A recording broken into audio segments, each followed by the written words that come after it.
En torno al 50% de la población europea busca información sobre salud en Internet. En España, ese porcentaje es aún más alto.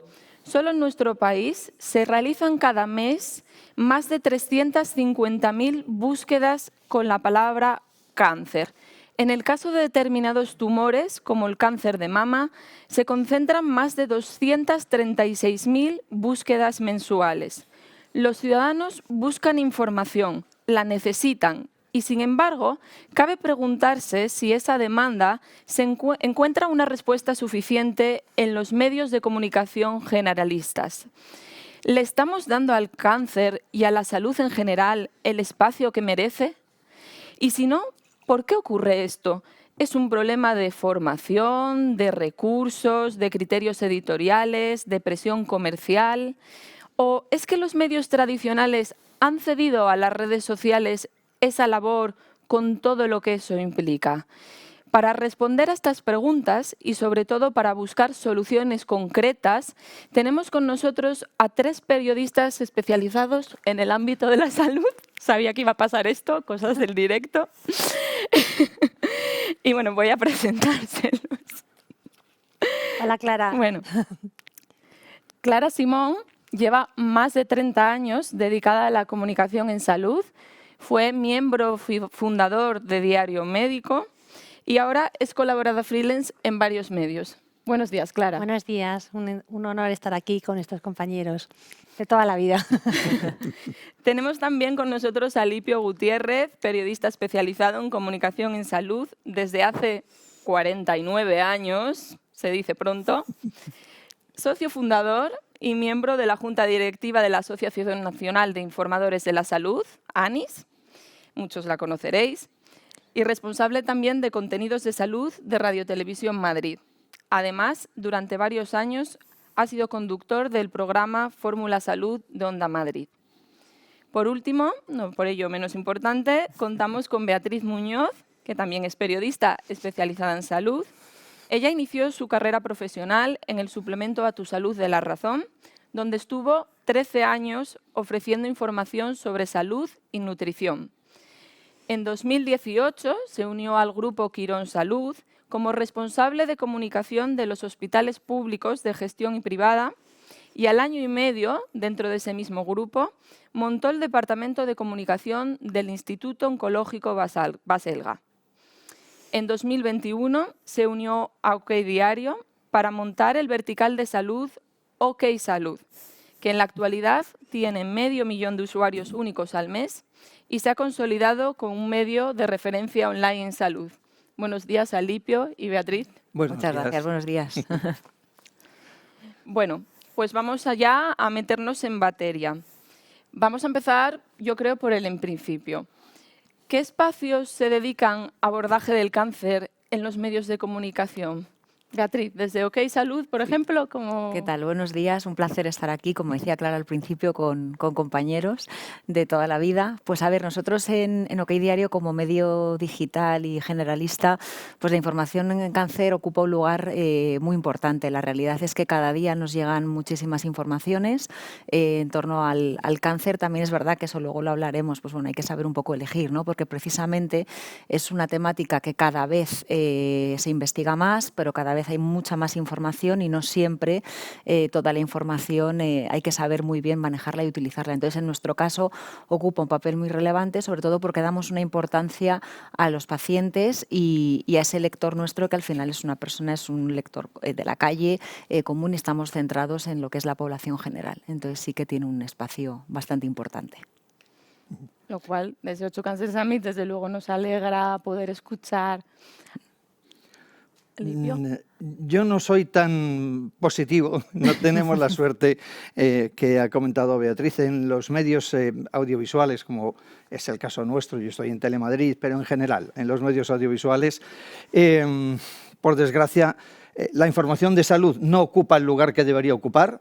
si atendemos a las preferencias de los españoles, en las encuestas sistemáticamente los asuntos de salud son el segundo o tercer principal preocupación de los españoles. Y después está la vivienda a día de hoy y los problemas económicos, y eso no se corresponde con lo que en los informativos de televisión especialmente, pero yo creo que tampoco ni de radio ni en la prensa escrita, digamos, convencional, tradicional, se observa. No atendemos a esas prioridades de los ciudadanos y, por desgracia, la información que damos en relación a la salud es poca.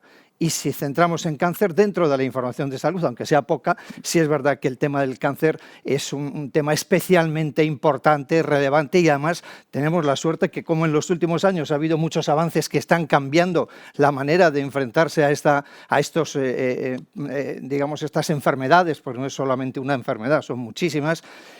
Pues tenemos la suerte que cuando hablamos de información de salud o hablamos de cáncer, hay momentos para contar novedades desde el punto de vista científico de cómo están respondiendo los ciudadanos afectados, de la importancia que tienen las asociaciones de pacientes para tener cada vez un papel más, digamos, más importante en la toma de decisiones, y eso hace que tenga una cierta presencia. Pero yo voy a ser así más, porque me gustaría que hubiera mucho más y que se hablara más del cáncer, pero por desgracia, ya digo, en los medios audiovisuales convencionales, tradicionales, menos. Es una suerte que en los medios nativos digitales y los de última generación, como ese paso claro, adelante, pueden dar esa opción. Y bueno, quizá eso es una noticia positiva, ¿no? Porque significa que estos medios de una creación más reciente ya tienen esa concepción de cuán importante es ofrecer información sobre salud para la ciudadanía. Clara, en tu opinión, que además como freelance pues entiendo que tendrás que, entre comillas, buscarte un poco la vida para intentar publicar tus contenidos, ¿qué nos puedes decir? ¿Cómo es tu sensación? Pues mira, mi sensación, dependiendo del medio para que trabajes, para prensa especializada sí que sigue siendo un papel importante el cáncer, porque, como dice Alipio, como ha dicho Beatriz, hay muchísima información al respecto. O sea, si tú te pones a hacer una batida de los estudios que se publican semanalmente, como mínimo tienes 5 o 6 en torno al cáncer. Para prensa especializada sí que hay mucha demanda. Para prensa general yo lo veo un poquito también, coincido más con Alipio, que está mucho más restrictiva la situación, porque no, o sea, o hay una curación brutal o realmente cuando se dan pasos, que esos pasos son muy importantes, o sea, porque si tú aumentas la supervivencia libre de enfermedad 2 meses, para el paciente es súper importante, pero claro, tú a lo mejor a tu editor le vas con eso y te dice, no, pues no, esto a mí esto no interesa, pero realmente sí que interesa, y poniendo al paciente en un primer plano, yo creo que ahí sí que podemos avanzar bastante para realmente ver qué le pasa al paciente. Las asociaciones de pacientes, como ha dicho Alipio, ahora sí que están cobrando cada vez más interés, y eso sí que es muy importante a la hora de presionar de una forma o de demandar más información.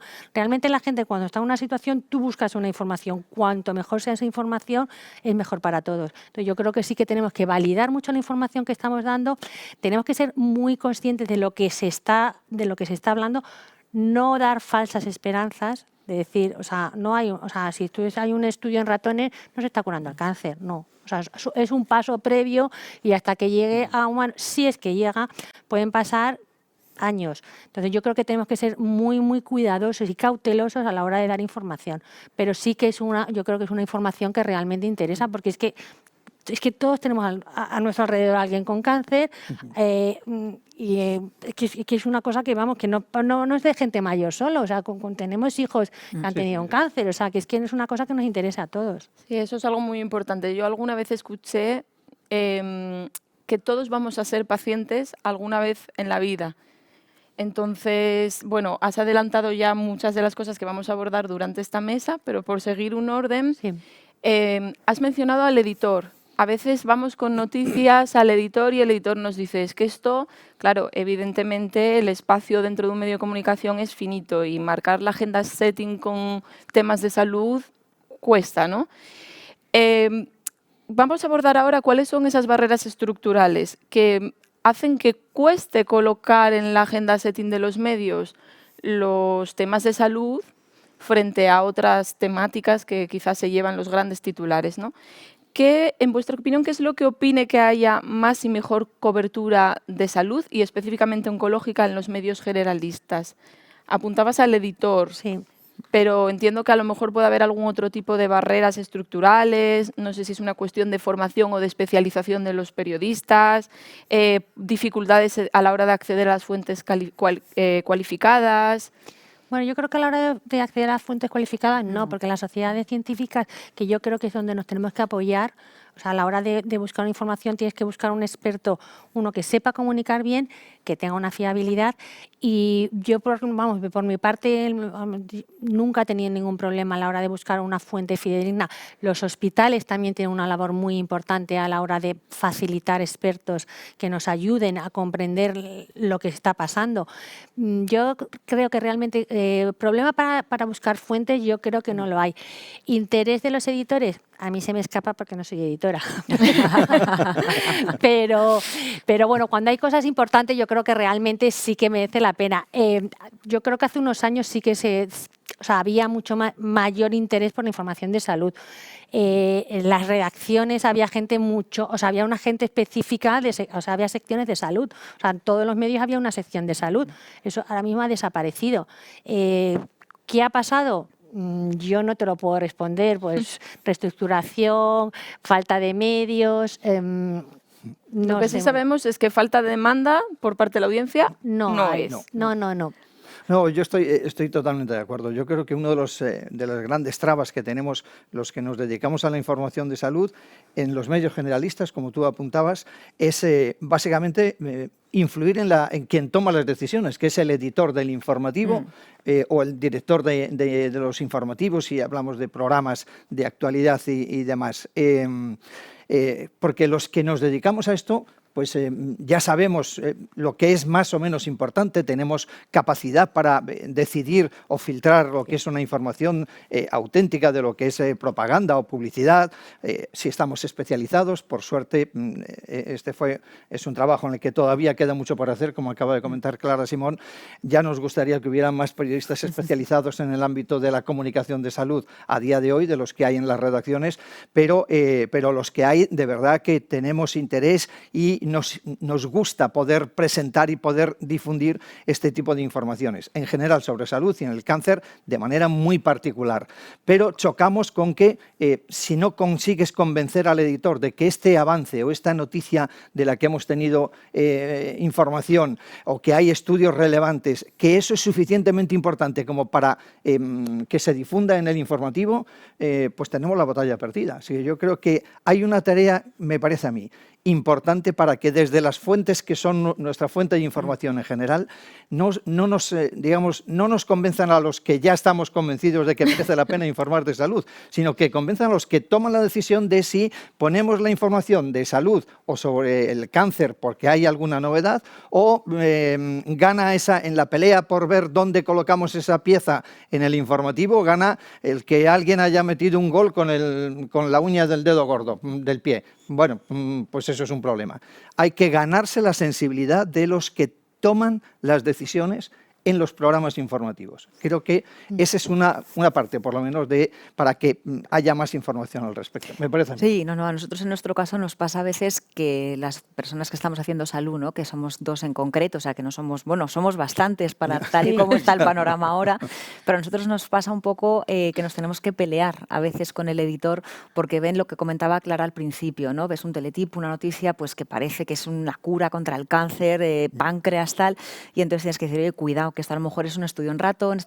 Entonces ellos se quedan con lo que es el titular, no con desgranar esa información. Entonces a nosotros lo que realmente nos cuesta es cribar esas noticias que nos llegan y decir, oye, que es que a lo mejor hay que darle más importancia a que un nuevo medicamento aumenta 2 meses la supervivencia que a un estudio en ratones, que para que eso se convierta luego en una realidad, pues a lo mejor se queda en el camino. Entonces esa es una batalla que lidiamos día a día. Entonces ahí lo que hacemos, porque al final, pues bueno, lo da todo el mundo y como lo das y eres el digital que te tienen que dar al clic y tal, pues entonces ¿qué hacemos? Cogemos esa noticia, llamamos a un experto, hablamos con él y que nos lo desgrane, o sea, no quedarnos simplemente en ese teletipo con esa información básica de ese estudio, sino, pues bueno, intentar aclarar en la noticia para el que pinche y entre, pues que esto es un estudio, por ejemplo, en ratones, ¿no? Pero nos cuesta a veces el pelear y el dejarse llevar por ese titular y, uy, esto es importantísimo, o sea, cuidado, que es que no podemos crear falsas expectativas, que no deja de ser una información muy sensible y que los pacientes en cuanto ven algo relacionado con su tumor lo van a leer porque es que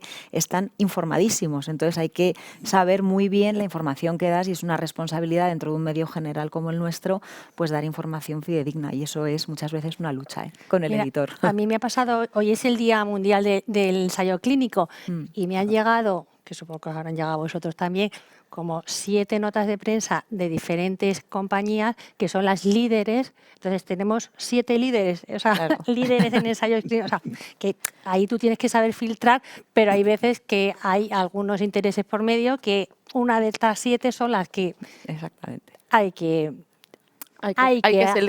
seleccionar, pero hay que seleccionar no desde el punto de vista objetivo de que realmente hay que seleccionar porque sí, sino porque realmente te viene dada seleccionada ya, con lo cual ahí también tenemos que jugar un poco todos, o sea, porque es lo que hay. Entonces ahí sí que tenemos que tener un poco de cuidado a la hora de saber seleccionar bien, realmente ver los datos, de dónde vienen esos datos, si son eso, o sea, lo que hemos aprendido toda la vida, contrastar la información, o sea, es que la información que sale tiene que estar contrastada y que es tan sencillo como eso, pero que muchas veces se obvia o no se puede hacer. Entramos aquí en un terreno complicado, decía el doctor Carlos Cordón ayer, que tenemos que distinguir entre alarmar y alertar.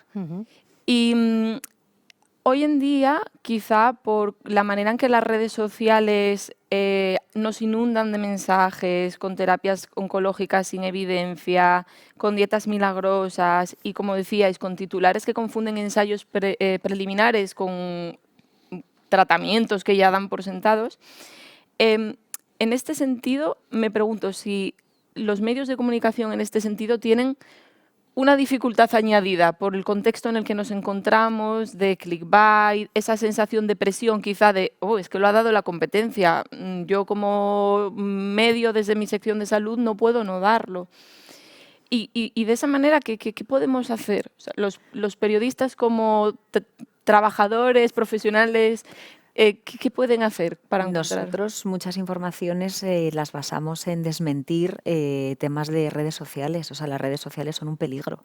Y el problema es que la gente que sigue las redes sociales hace más caso a un influencer que no tiene ni idea de información que a lo mejor a un médico que se abre una red social con el objetivo de informar. O sea, yo creo que hay que animar a los profesionales a que se unan a estas redes sociales, porque el problema es eso, que aparece cualquiera diciendo que hay que comer esto o que esto tal, o un actor de Hollywood, que pasó con Mel Gibson, por ejemplo, y todo el mundo se agarra a eso. Entonces, desgraciadamente, tienen más fuerza esos malos influencers que esos prescriptores de salud que deberían ser los médicos y yo creo que tendrían que hacer más huecos. Verdad que cuesta, que no es fácil y que hay mucha gente en contra, pero yo sí que animaría a que hubiera más médicos en las redes sociales, que yo creo que cada vez lo hay. De hecho, bueno, en pediatría empezó esta chica, Lucía, mi pediatra, y la verdad es que se ha convertido en un referente absoluto. En cardiología también hay uno que también es súper bueno. En onco no hay mucho. Es que en oncología... Pero ¿no os acordáis un influencer de este que dijo que el protector solar no servía para nada? Sí, lo del callo solar y todo esto. Y esto es una barbaridad. Hay unas burradas. Claro, pero es que claro, hay gente muy mediática a los que los más jóvenes, especialmente a través de redes sociales, le siguen como si fuera un Moisés. Claro, dices, vamos a ver, claro, hay un jugador muy concreto del Atlético de Madrid que dice, no hay ninguna relación entre el sol y el cáncer de piel. El melanoma no existe, ¿no? O sea, el melanoma no existe. Claro, claro, si estás expuesto al sol, pues hay que conseguir el callo solar, que no existe, que es mentira, y porque eso ya te protege. Y claro, la evidencia científica lo que dice es justamente lo contrario. Incluso en días nublados, para aquellos que puedan tener dudas, hay que ponerse protección solar si estás en la calle. Bueno, pues en fin, hay cosas de estas que nos generan un problema, yo creo, a los medios de comunicación, porque lo que tú comentabas al principio, ¿de qué manera vamos a ser nosotros más confiables que aquellos que comunican en salud en redes sociales. Y que además ellos no tienen la presión de la agenda, porque si deciden especializarse en lanzar bulos sobre salud, no tienen problema porque no tienen que cuadrar con otros temas de interés para la sociedad. Pero no solamente eso, sino que muchas veces las informaciones que a veces, digo muchas veces, igual le quito el muchas, de vez en cuando tenemos oportunidad de contar algo sobre salud, oye, fenomenal que aparezca y se difunda. Pero hay veces que lo que tenemos que salir en la información que difundimos es justamente para desmentir un bulo sobre un asunto claro relativo a la salud. Y en este caso el cáncer, especialmente porque los bulos, los temas de alimentación, hablando de salud, temas de alimentación, como dice, es decir, al cascoporro. Y sobre el cáncer también, con tratamientos milagrosos, curativos, que dice, bueno, ¿dónde está la evidencia científica de esto? ¿Dónde están los ensayos? ¿Dónde está la verificación? No es posible. Entonces yo creo que parte de la tarea que ahora asumimos los medios de comunicación, en parte sobre este tipo de noticias, es para verificar si eso es cierto o no es cierto. Y después lo que hacemos es buscar un filtro como comenta Beatriz y como hemos hecho todos, buscar un filtro profesional, un filtro, digamos, de personas que tengan evidencia científica, que tengan peso científico, ojo, y como tú comentabas, que pueden saber mucho, pero que sepan contarlo y transmitirlo a la población. Eso es algo muy importante también. Desde Medicina Televisión no nos cansamos de decirlo, que es muy importante también saber cómo comunicarlo, que puede que sea otra de las barreras que nos encontramos a la hora de divulgar en salud, ya sea desde medios convencionales o especializados, ¿no? Que a veces cuesta un poquito encontrar a esas personas de referencia que sepan cómo comunicarlo. Yo creo que se mejora bastante, porque yo creo que los nuevos profesionales o los profesionales más jóvenes están más acostumbrados a exponer en congresos científicos. Eso ya les dirige bastante el mensaje. Entonces, yo creo que ahí hemos avanzado, estaréis conmigo de acuerdo, que hemos avanzado bastante. Hace unos años venía el presidente de una sociedad científica, te soltaba un rollo como si estuviera dando una clase de patología clínica y es que decía, no, mira, es que yo estoy escribiendo para mi madre y que no se está enterando de nada. Y entonces, ahora eso yo creo que ahí hemos mejorado bastante en cuanto al acceso a fuentes y tener unas fuentes. Las sociedades científicas también tienen los departamentos de comunicación que están trabajando muy bien, o sea, nuestros compañeros están trabajando, yo creo que están haciendo un trabajo fantástico ahí, porque también te dirigen mucho a la persona, al portavoz que tú pides. Entonces eso también te facilita mucho, es diferente. Yo que trabajo en tantos ámbitos, quiero un profesional para un medio especializado, me buscan una persona, quiero uno para un medio generalista, quiero que me explique en qué consiste la enfermedad, o sea, ir más al detalle. Yo creo que ahí sí que hemos mejorado bastante desde mi punto de vista. Yo cuando he hecho la parte de comunicación, que siempre está en hospital y demás, sí que insistíamos mucho en la formación de portavoces, en saber, sobre todo en diferentes enfermedades, pues quién podía transmitir, como comentaba Clara, ¿no? Más a un público general. A ver, un público especializado es fácil porque al final es su día a día, entonces eso lo vas a saber contar, pero el problema lo teníamos en ese público general. Entonces era fundamental poder, pues eso, formar en cáncer, por ejemplo, pues según el tipo de tumor, qué personas sabíamos que había algo en cáncer de mama, oye, pues es que esta oncóloga lo sabe hacer fenomenal, tal. Entonces teníamos un poco como a los portavoces que luego de cara a los medios es una gozada porque sabes que la persona que te va a poner te lo va a explicar y te va a hacer el trabajo al final, que es lo importante. Entonces eso es muy importante. Yo estoy totalmente de acuerdo y eso es algo, yo creo, capital para, sobre todo desde el punto de vista como mensaje desde nosotros que vivimos en el mundo de la comunicación hacia las sociedades científicas y a las asociaciones de pacientes también,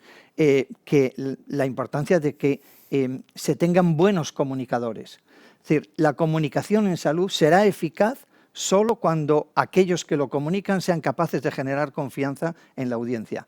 Y la confianza llega a través del conocimiento y de la experiencia.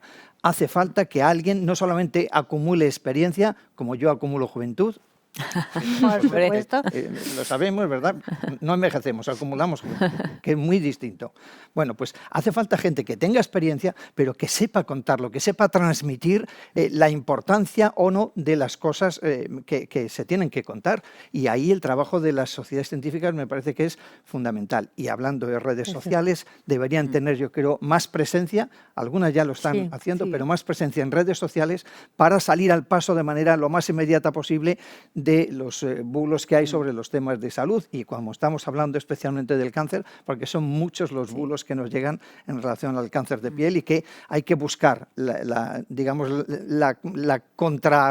contrarrestar esas informaciones que a veces no es que sean falsas, es que son medio verdad, medio mentira. Y eso, quizás eso es lo más delicado, ¿no? Claro. Cuando hay un poco de verdad, Sí. pero otro poco de mentira, ¿cómo distingues? Esto. Claro, por eso yo creo cae que en ahí, un ca- en ahí un sí que cajón y tenemos no? nosotros un papel fundamental porque, por ejemplo, en el cáncer es una enfermedad que asusta, o sea, solamente oír la palabra cáncer al paciente y a la familia. Y el 90% de los familiares, cuando tienen un diagnóstico de cáncer, un familiar tuyo, tú vas a buscar esa información. Entonces ahí sí que tienes, porque te pones a buscar qué va a poder comer mientras la quimio, qué va a poder tomar con la radio.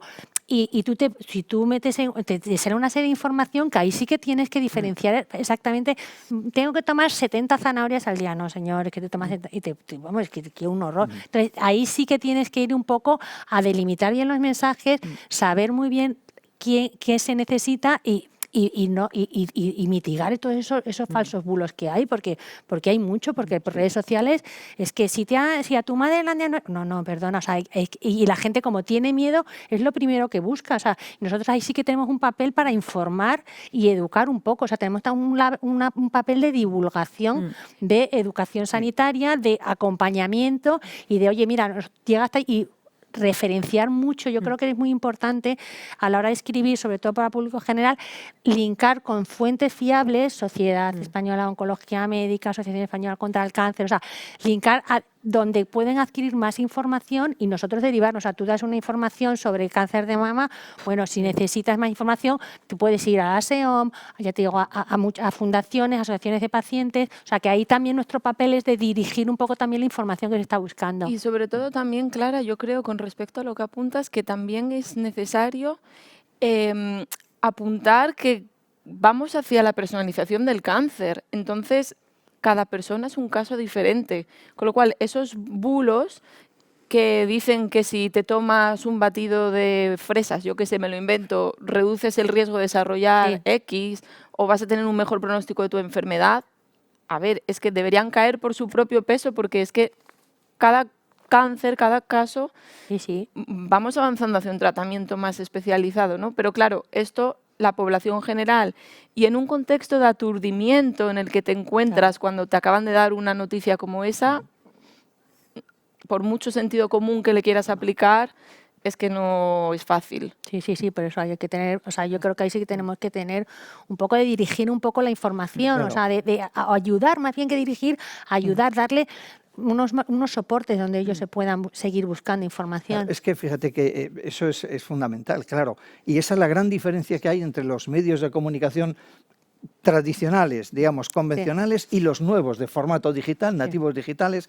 Yo creo que la importancia es que nosotros, por nuestra profesión, tenemos lo que hemos venido comentando, contrastar la información, contrastar las fuentes y cuando lo tenemos contrastado, difundirlo. En las redes sociales yo soy una persona X y resulta que yo traslado el mensaje que quiero, pero no tengo ningún filtro. A lo mejor es una cuestión emocional y cuento lo que me dicen las tripas sobre un tema de salud que puede ser muy relevante. Bueno, pues eso no vale. Ese mensaje puede tener muchísimos seguidores y hace un daño extraordinario a las personas que de verdad tienen ese mismo problema y que dicen, he visto en redes sociales que dicen que eso, me doy me unto con aceite y me cura el cáncer de colon que tengo. Oiga, mire usted que eso no es así. Nosotros estamos obligados por nuestra profesión a contrastar la información y a difundirla una vez que está contrastada. Y luego tenemos otra cuestión fundamental y es que tenemos nuestra propia deontología profesional. No vale, no podemos hacer lo que nos dé la gana en el ejercicio profesional, como no lo puede hacer un médico y como no lo hace un sacerdote, ¿no? Tenemos una deontología profesional que nos obliga a guardar determinadas pautas a la hora de difundir algo al público. Y eso en las redes sociales no existe. Por tanto, por eso nosotros podemos orientar a la población y yo siempre digo, los periodistas nuestra misión no es educar a la población, pero yo creo que es un muy buen efecto secundario de la información. Si hacemos buena información, seguramente estemos educando en salud a buena parte de la población. Y ese trabajo o lo hacemos nosotros o en redes sociales no lo hacen otros, lo hacen los que saben o los que tienen el conocimiento, ¿no? Además, yo creo que hay que tener en cuenta que una persona cuando va a la consulta y le diagnostican un cáncer, lo primero que hace al salir es meterse en Google. Sí. Claro. O sea, yo creo que es así. Entonces, yo creo que también hay un problema en las propias consultas, porque los médicos no tienen tiempo al final de informar. Entonces, yo creo que hay también, a ver, no se sabe muy bien cómo se puede hacer, pero no sé si a través con enfermería o con el propio médico, dar una mínima información básica y sobre todo evitar, porque por mucho que el médico te diga no entres en Google, es lo primero que vas a hacer. Entonces, claro, ahí ya estás perdido, obviamente. Entonces, también que te puedan redirigir, como decía Clara, ¿no? Fundamentalmente sociedades científicas, asociaciones de pacientes que hacen una labor fundamental Sí. a la hora de buscar la información, ¿no? y de filtrar. Pero creo que el primer paso de esa información veraz empieza en la consulta, que es donde muchas veces por tiempo no se puede explicar bien. Entonces sales y según estás esperando el taxi, Google, ¿no? Y eso es un Totalmente problema. de acuerdo, Beatriz. Y yo creo que has dado una cuestión clave. Nosotros desde hace algunos años en Medicina Televisión estamos colaborando con hospitales en un proyecto que tenemos que se llama Mejora de la información al paciente, que va un poco en esa línea. Como el médico no tiene tiempo a explicar en consulta tanto como a lo mejor al paciente le haría falta, y no solo eso, sino que igual en ese momento el paciente no está lo suficientemente concentrado como para retener todo, preparamos una serie de vídeos con la información clave que se imprimen en unos folletitos como estos, con un QR por cada vídeo, y entonces desde la propia consulta el profesional les indica: pueden ustedes, cuando lleguen a casa, cuando lo consideren, ver este y este otro vídeo. Una especie de manera de prescribir salud, ¿no? Y esto lo digo aparte de porque pueda resultar un poco autopromo, porque creo que entronca con una cosa que hemos comentado. Las sociedades científicas, los hospitales, todas estas entidades que uno asocia a salud y nada más, cada vez más tienen sus propios departamentos de comunicación, donde también hay periodistas. Así que cuesta un poco entender por qué el mensaje de un deportista, como al que mencionasteis antes, pesa tanto frente a un mensaje de una entidad como puede ser una sociedad científica de oncología, que es el tema que nos ocupa hoy. Quizá falta trasladar esa idea de que detrás de cada cuenta oficial hay periodistas que, como decía Alipio, siguen un código deontológico y tienen una capacitación para hacer ese trabajo previo de contraste, de filtrado, de ir a la información más relevante, de ordenarla también, porque muchas veces uno busca en Google, ¿verdad? Y no sabe por dónde empezar. Claro, hombre, yo creo que en eso, igual lo que voy a decir ahora, bueno, ya solo nos faltaba, claro, los médicos, dice, bastante tenemos nosotros lo que decimos en la consulta, como para decirle o contar determinadas cuestiones. Pero yo creo que además de prescribir fármacos, deberían prescribir lugares seguros de Internet donde informarse sobre el tema en cuestión. Si usted tiene un cáncer y le hemos contado las características de su tratamiento y, en fin, las expectativas y demás, que prescriban, oiga, mire usted, consulte la página web de SEOM, la Sociedad Española de Oncología Médica. Acudan al Grupo Español de Pacientes con Cáncer, a la Asociación Española contra el Cáncer, a Medicina Televisión, porque va a encontrar información contrastada, rigurosa, verídica, acorde con la evidencia científica, y ese es un lugar seguro. No digo que, en fin, que busque usted en Google, a ver, ¿no? Porque no sabemos cuando estamos afectados por un problema de salud importante, como suelen ser los de cáncer, y dice, oiga, yo tengo la cabeza como para eso. No, mire usted, estos son lugares seguros donde puede tener información que le va a venir muy bien. Oiga, pues prescríbalo. Y eso no lleva tiempo, simplemente decirle, mire, o tener una hojita preparada. Estos son algunos lugares donde usted puede consultar. Una hojita es así de simple, como comentabas, claro, ¿no?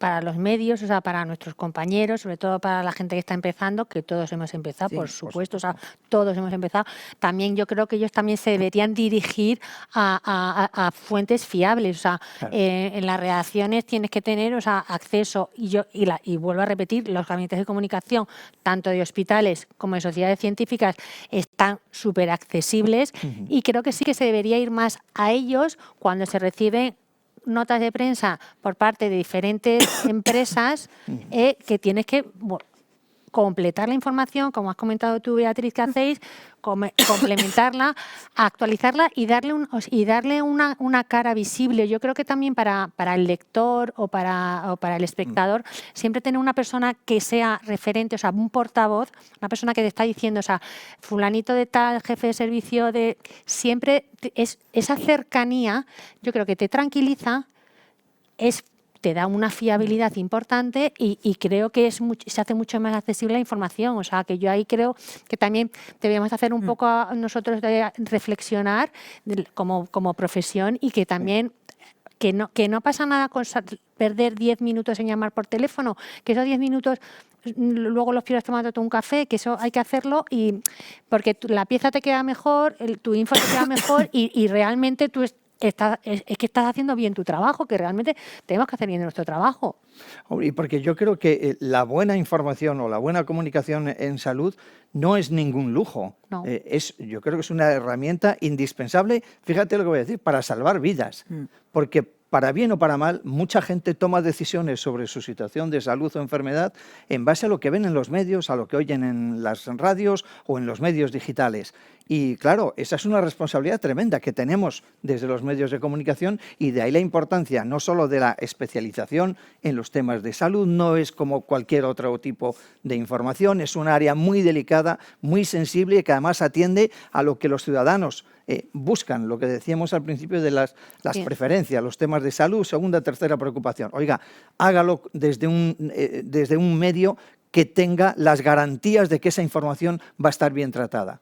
Y claro, eso trasladarlo a las redes sociales es muy difícil. Por desgracia, estamos en un momento ahora mismo donde las redes sociales nos están ganando la batalla a los medios de comunicación en la transmisión de algunas informaciones. Y algunas de esas informaciones son bulos, son mentiras directamente, porque hay también un sector, un colectivo que gana dinero transmitiendo los bulos.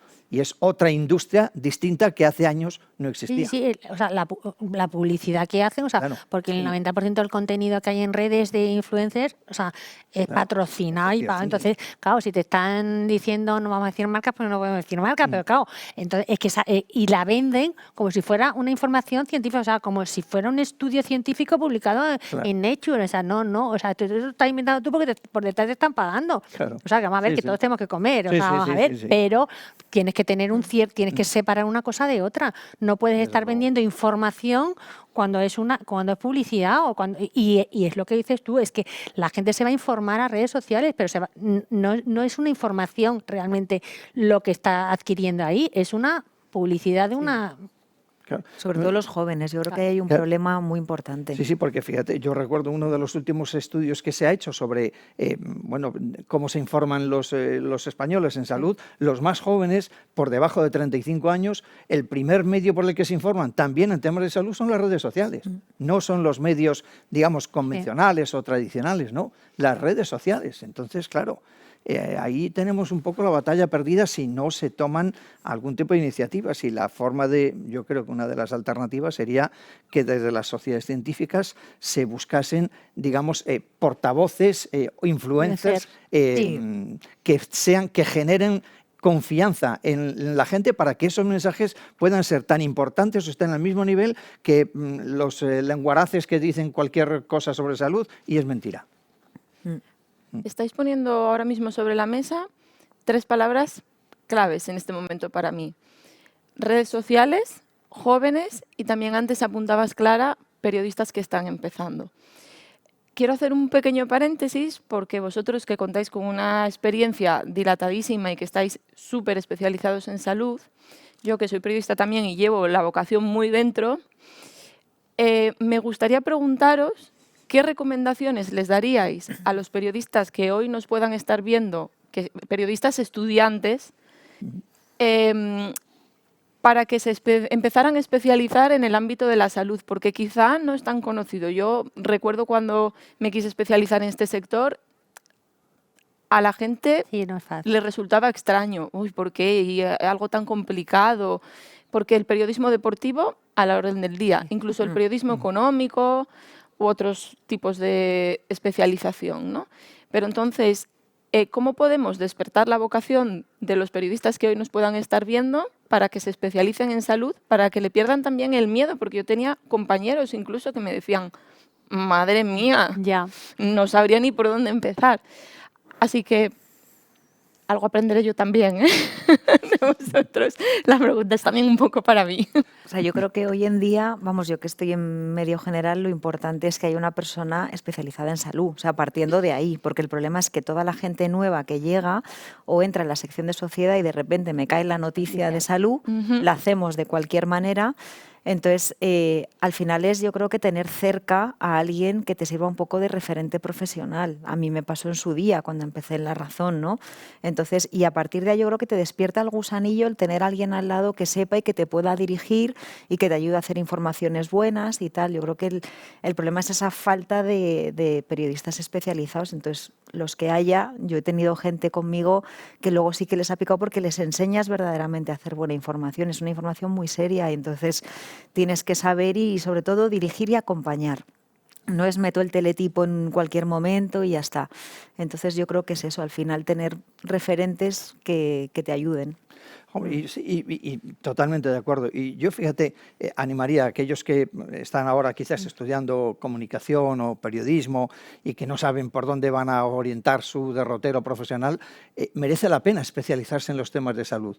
Cuando tú tienes la capacidad de hablar con unos profesionales, con científicos, con gente de ciencia, que te cuentan bien las cosas. Cuando tienes la oportunidad de hablar con pacientes para que te cuenten lo más íntimo que tienen, que es su situación que están viviendo de enfermedad en muchos casos, o como familiares acompañantes de una persona afectada por una enfermedad, y más en los casos de enfermedades particularmente graves, y tú tienes esa capacidad para hablar con unos y con otros, con ver que esa información que vas a contar va a generar un beneficio para la sociedad, a veces por desconocimiento, porque nadie sabía lo que era la próstata hasta que empezaron a hacer campañas sobre la semana de la próstata, o la osteoporosis, o el cáncer de mama, o el cáncer de páncreas, me da igual. Pues, hombre, cuando tú ves que esa información va a generar un beneficio, yo creo que es para sentirse plenamente satisfecho de ejercer la profesión que nosotros hemos elegido ejercer en un ámbito tan delicado, tan importante para la vida de las personas, que solo por eso merece la pena especializarse, contrastar las informaciones, buscar los estudios científicos, buscar a los portavoces más adecuados y difundirlo, porque merece la pena, porque vas a ayudar a la sociedad. Y si con eso enseñamos a la población a cuidarse mejor, a prevenir enfermedades como puede ser el cáncer, y luego es gratificante, ¿eh? O sea, yo también les animo porque es súper gratificante cuando de repente haces una historia y de repente te llega y te dice, oye, muchísimas gracias porque la ha llegado, por mi testimonio ha llegado a mucha gente, por ejemplo en cáncer, sobre todo el tema de prevención, todo el tema de adherirse a los cribados poblacionales, que eso, a ver, que nosotros no tenemos, pero es que si la población se adhiere más a los cribados poblacionales en cáncer, aumentaríamos mucho la detección precoz. Y ayer nos decía el doctor Foncillas que es clave, o sea, que una de las cosas claves ahora mismo en cáncer es detectarlo a tiempo, o sea, detectarlo en el minuto 1, o sea, porque eso ya te modifica de tal forma el pronóstico de la enfermedad. Entonces, yo creo que ahí nosotros tenemos un papel de... todos hemos tenido personas que hemos hecho una historia y de repente han llegado, oye, Clara, muchísimas gracias, y dice...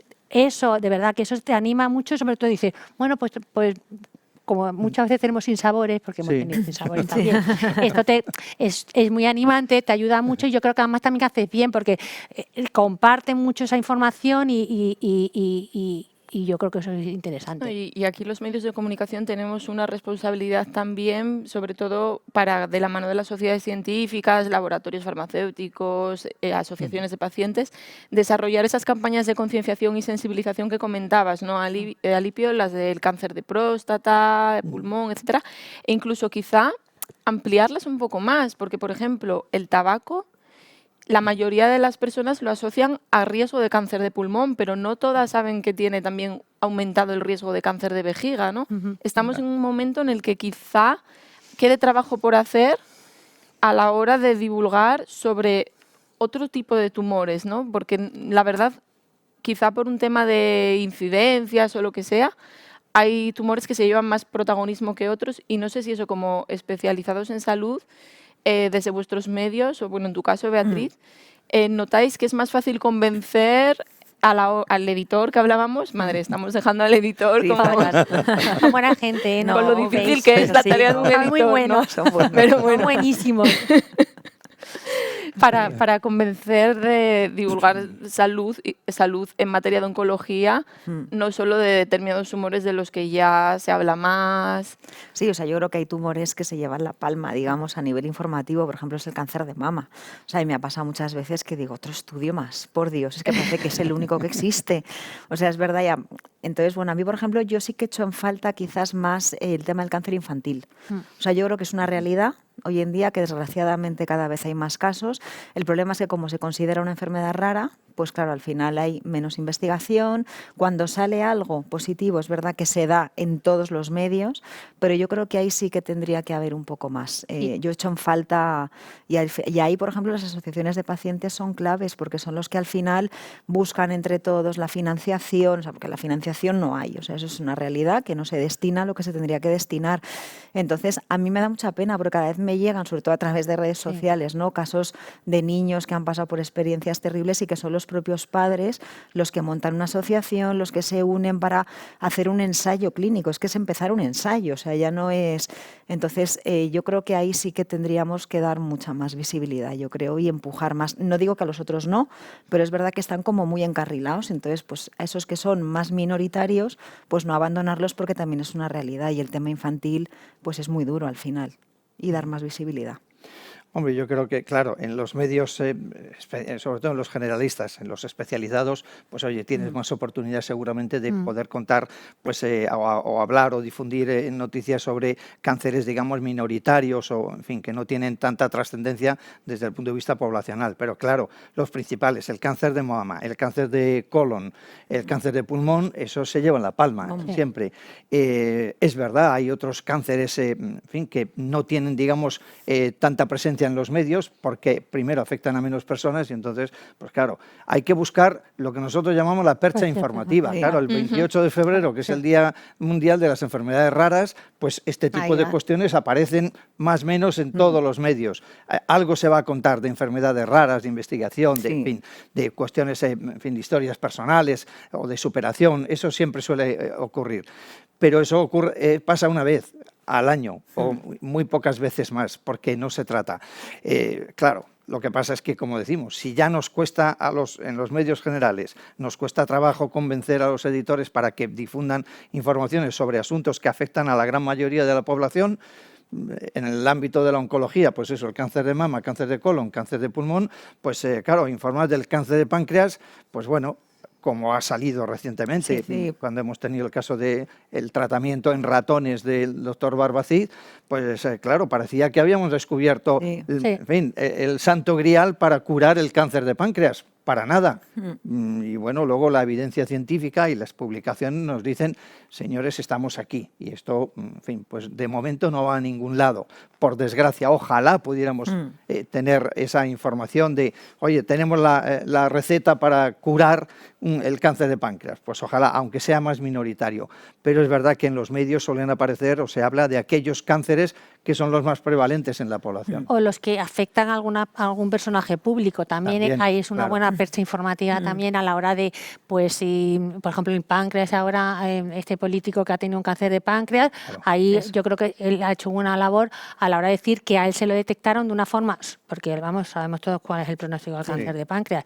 Y si la detección es precoz, o sea, es que yo lo he oído y lo he visto, creo que, por ejemplo, está haciendo yo no sé si de forma consciente o inconsciente, pero está haciendo una labor preventiva impresionante. Nosotros, esas perchas informativas de gente relevante, yo creo que sí que las deberíamos de utilizar y a raíz de él ya buscar estudios que sean de su tumor, hablar un poco del tumor, perspectivas.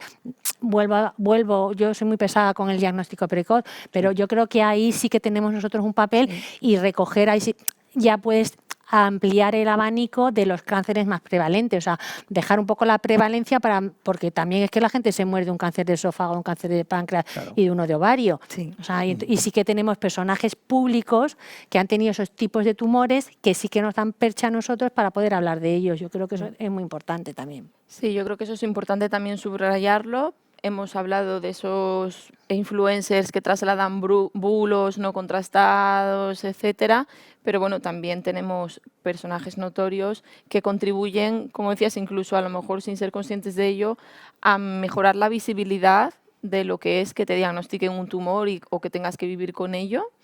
Y en ese sentido, alejarnos de que pueda haber una cierta estigmatización desde los medios de comunicación. Me imagino que habréis tenido la oportunidad de conocer a un montón de personas, pacientes implicados de alguna manera u otra en el abordaje de la oncología.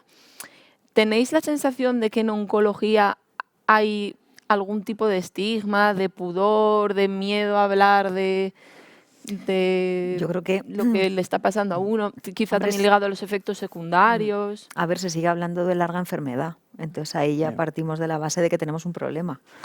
O sea, cuesta publicar que fulanito ha fallecido a causa de un cáncer de colon, me lo invento. O sea, siempre es a causa de una larga enfermedad. Entonces, si ya estamos con los eufemismos, pues mal vamos. Yo creo que hay que poner las cosas por su nombre.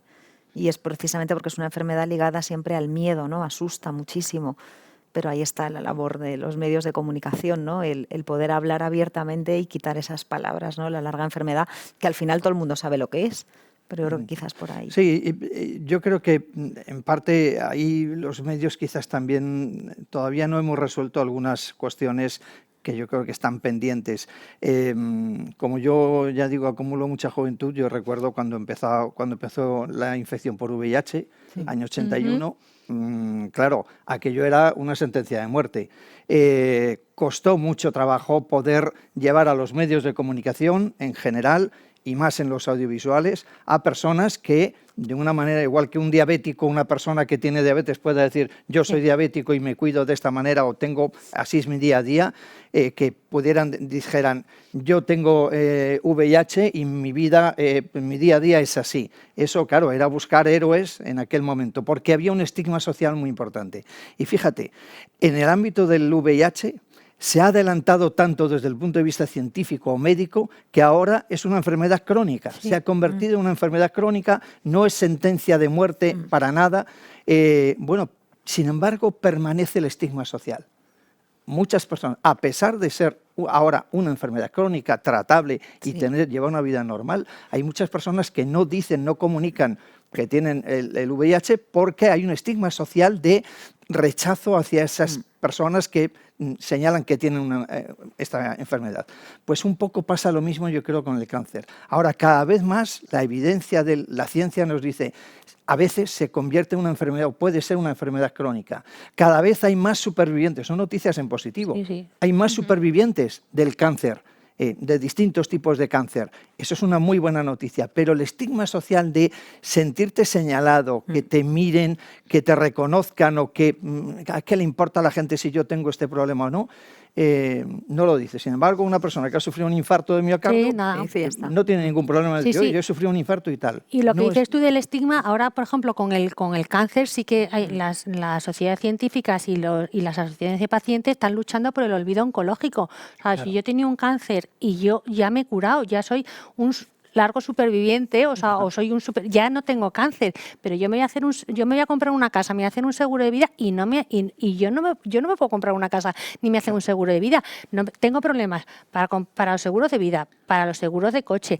O sea, es un estigma, o sea, es un estigma que además no te viene dado, o sea, te viene dado desde el punto de vista económico. Luego la reinserción laboral también tenemos que hablar un poco de la continuidad de tu vida. Si estás en edad fértil, también es otro problema. O sea, que hay una serie de problemas en torno al cáncer que deben de ser tratados, que los tenemos que tratar muy bien, porque cuanto mayor información y mejor información haya, la sociedad los irá asumiendo como tales. Porque por ejemplo, es que son unos problemas que ya, es que tú ya no eres enfermo de cáncer. Sí, vale, has tenido un cáncer, te tienes que tienes que estar revisando, tal, pero tu vida tiene que continuar y tú tienes derecho a que tu vida continúe de la mejor forma posible.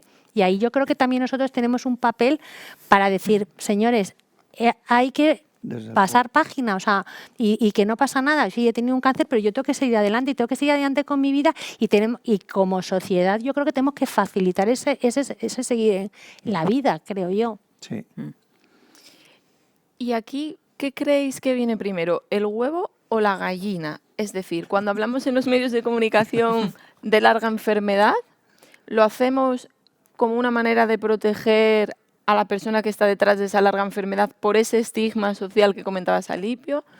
¿O es al revés? ¿O el hecho de que nosotros estemos diciendo continuamente larga enfermedad, una enfermedad muy dura, contribuye a seguir dándole vida a ese estigma social o a ese pudor? Yo creo que es estigma, ¿no? Sigue Sí. teniendo estigma. Yo cada vez menos, pero sigue habiendo. Sí, pero todavía.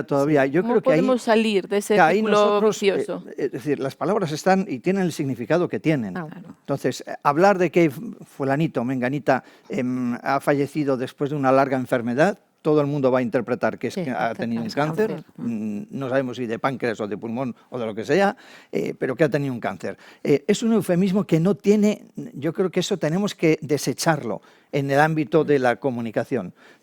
Y además, si vamos hacia estamos en una medicina de mayor precisión, deberíamos ir hacia un periodismo Mismo sanitario precisión. de mayor precisión, justamente para adecuarnos a la Justa eso. evolución Sí, sí, de sí. la ciencia. Un periodismo sanitario de precisión. Y entonces hay que utilizar las palabras que hay que utilizar. No es una enfermedad dura, que lo puede ser, pero desde el punto de vista emocional, y cada uno lo vive Como de una sí. manera, porque luego esa es otra cuestión.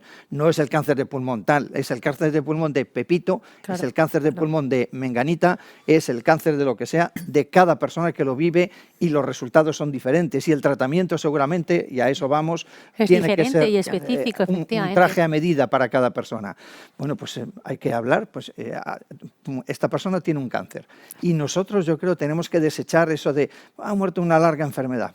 Es que no tiene ningún sentido. Hay que Que a utilizar veces las no es ni palabras. larga encima. O sea, es que encima no es ni Efectivamente, larga. no es ni a larga. veces. Sí, Y luego- es que no y- se sabe muy bien ni siquiera Claro. de dónde viene. Claro. quizá Sí. Y luego a veces por los también por tratamientos. respeto a la familia, un falso respeto a la familia, porque la familia tampoco tiene problema a lo mejor en decirlo. No. Y sinónimos tenemos, para denominar Sí, cáncer, sí. sinónimos tenemos unos Claro. cuantos. O sea, que el idioma español es bastante rico y no necesitamos decir larga enfermedad. Y uno muy claro, porque si dices cáncer, si dices tumor, es otra Ya es cosa. más relajado, sí. Sí, es Claro. verdad, es verdad. Y Oye, proceso oncológico. El proceso un proceso oncológico, claro. El proceso oncológico yo creo que es un término que se está empezando a, podemos decir, poner de moda, ¿no? Como que Sí. parece que se oye mucho hablar de ello y sin embargo parece una contradicción porque suena bastante técnico, ¿no? Sí.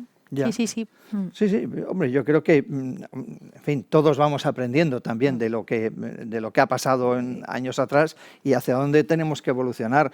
Pero sí, yo creo que hay que tratar las cosas con la mayor naturalidad posible, porque además la gente agradece que se sea claro en los mensajes que les transmitimos desde los medios de comunicación. Por eso es el buscar esa persona confiable, que puede ser un periodista, o puede ser un médico, o puede ser un investigador, o puede ser un portavoz de una asociación de pacientes. Es que se gane la credibilidad de la gente allá donde intervenga. Si es en un medio, a través de los medios de comunicación, y si es en redes sociales, a través de redes sociales. Pero que tenga relevancia y que eso, en fin, vaya ganando enteros. Bueno, en el ámbito del lenguaje podríamos estar hablando infinito y no tenemos mucho tiempo ya, pero sí que querría, ya que hemos entrado en este ámbito, comentar con vosotros qué pasa con el lenguaje bélico. El cáncer se asocia muchas veces a una larga lucha contra la enfermedad, por más que lo intentó, era un luchador.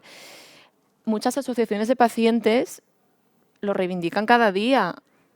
Esto no es una guerra, no es una batalla que yo elegí, y si fallezco no se trata de que yo no haya podido superar la enfermedad porque sea inferior que otros que son mejores competidores o qué.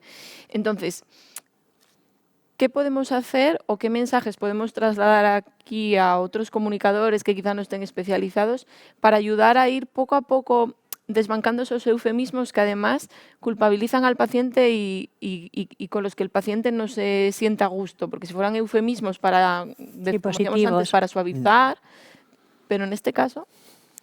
Yo los desterraría por completo, o sea, radical, o sea, es lo que dices tú, todo el mundo lucha, todo el mundo, o sea, tú tienes una enfermedad y te estás tratando y ya está, o sea, ni luchas, ni eres más, ni menos, pero yo creo, es que no sé muy bien, yo creo que ha venido un poco, pues, por sentirse un poco más grupo, o a lo mejor desde alguna sociedad, alguna persona, yo creo que han querido hacer más grupo y desde mi punto de vista han utilizado unos términos que no creo que sean muy positivos. Yo creo también un poco al hilo de esto, el otro día en la SEON decían que también habría que trabajar un poco, por ejemplo, en la prevención, que la prevención no es prohibición, sino promoción. O sea, que yo creo que también hay muchos términos que poco a poco los debemos ir adoptando, uno, para facilitar mayor la información y para realmente dar una información más precisa, porque tú oyes, tienes que prevención, bueno, no me dejan beber, no me dejan comer, no me dejan hacer nada, con lo cual, no, tú tienes que, si tú dices, no, promociona unos hábitos de vida saludables, porque te vas a sentir mejor, no porque yo te estoy regañando, sino porque es en tu beneficio. Yo creo que ahí tenemos que ver un poco cómo podemos trabajar en este campo, vamos. Sí, es cierto que algunas de estas palabras que comentas, pues bueno, nos han venido muy bien sobre todo a la hora de poner titulares. ¿No?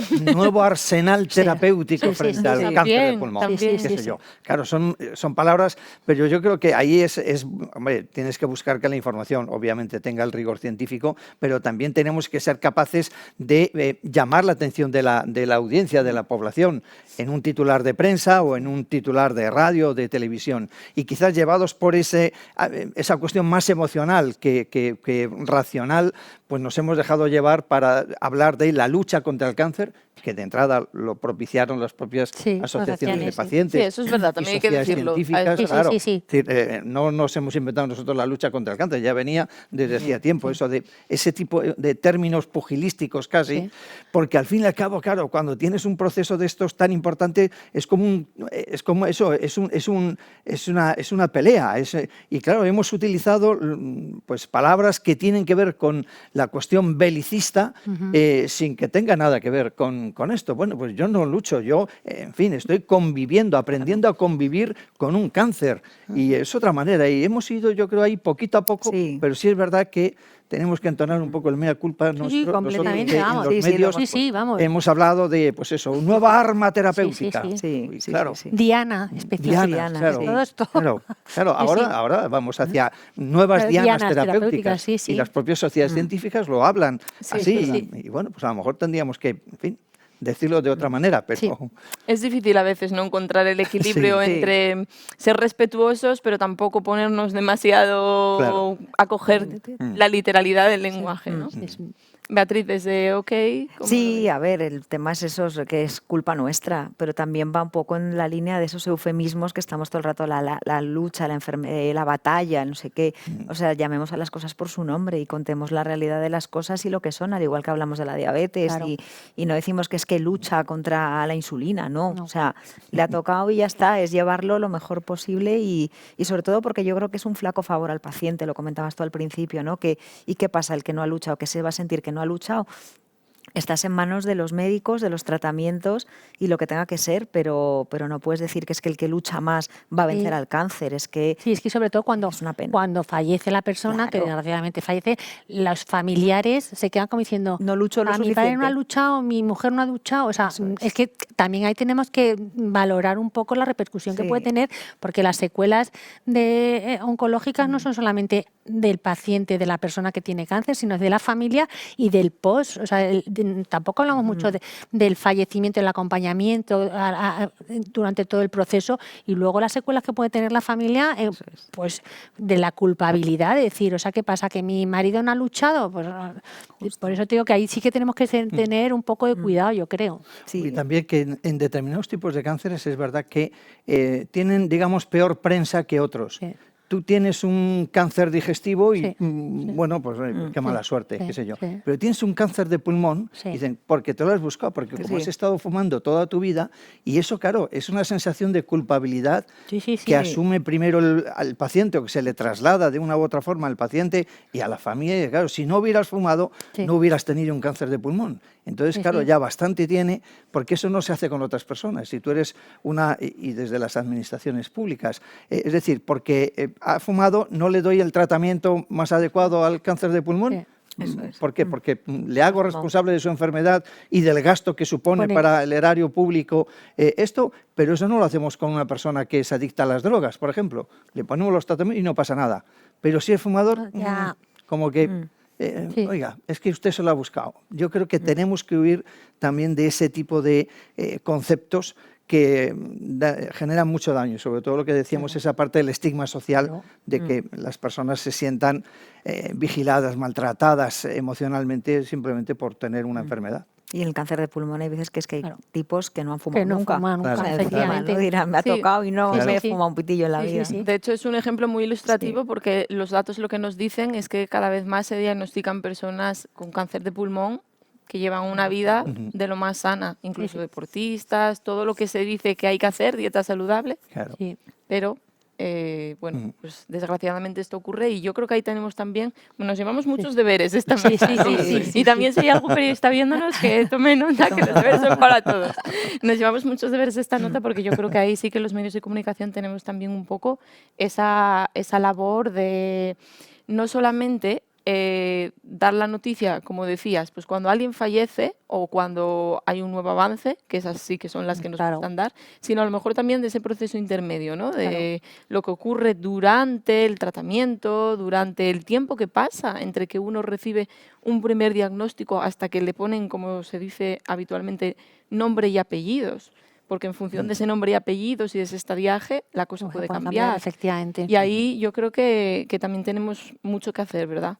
Sí, yo creo que además a día de hoy, en el ámbito de la oncología, estamos de enhorabuena porque, como dicen los que conocen y los que investigan en esto, afortunadamente cada vez tenemos más capacidad para hacer diagnósticos más tempranos y transmitir nosotros, como medios de comunicación, transmitir a la población que muchos de los cánceres que a día de hoy son los que más nos afectan se pueden prevenir cambiando los estilos de vida, con una dieta, haciendo ejercicio, cuidando el sobrepeso, es decir, con cuestiones muy elementales que inciden para poder prevenir determinados tipos de cánceres y, en el peor de los casos, adelantarnos gracias a los biomarcadores, a las nuevas oportunidades para hacer el diagnóstico temprano.